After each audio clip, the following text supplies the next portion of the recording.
Satuan Gugus Tugas COVID-19 Buleleng sejak beberapa hari lalu sudah melakukan vaksinasi tahap ketiga bagi ratusan nakes di wilayah Kabupaten Buleleng. Kali ini para nakes mendapat vaksin jenis Moderna di vaskes tempat nakes bersangkutan bertugas. Meningkatkan imunitas para nakes yang bertugas sebagai garda terdepan penanggulangan COVID-19, sejak 20 Juli, Gugus Tugas Penanganan COVID-19 Buleleng sudah melakukan vaksinasi dosis ketiga bagi para nakes yang bertugas di rumah sakit umum maupun swasta, puskesmas, dan klinik di Buleleng.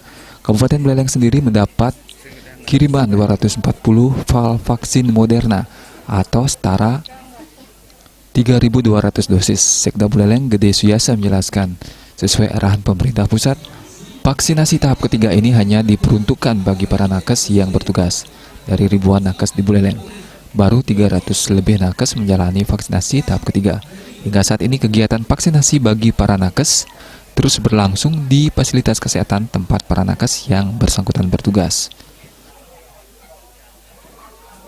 Kita diberikan porsi untuk vaksin ketiga dengan merek Moderna, ya, yang diberikan ke Buleleng kurang lebih 200. Saat ini posisinya ada 240 vial, ya, 240 vial itu kurang lebih sekitar 3.200. Nah, sudah berjalan dari tanggal 28. Itu dischedulkan, dibuatin penjadwalan, ya, mungkin saat ini sudah mendekati 300 orang yang sudah dilakukan vaksin ketiga. Ini akan berjalan sampai semua nakes bisa. Tapi kan tadi ada perubahan dengan catatan sebelumnya. Kenapa? Karena ada yang sudah pensiun, ya kan? Ya, apakah masih bergejala, komorbid dan sebagainya, itu pasti di screening.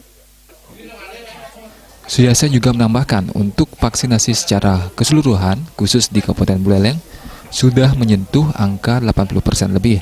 Pihaknya terus mengimbau warga yang belum divaksinasi agar segera melapor kepada petugas desa setempat. Komang Yuda, Bali TV.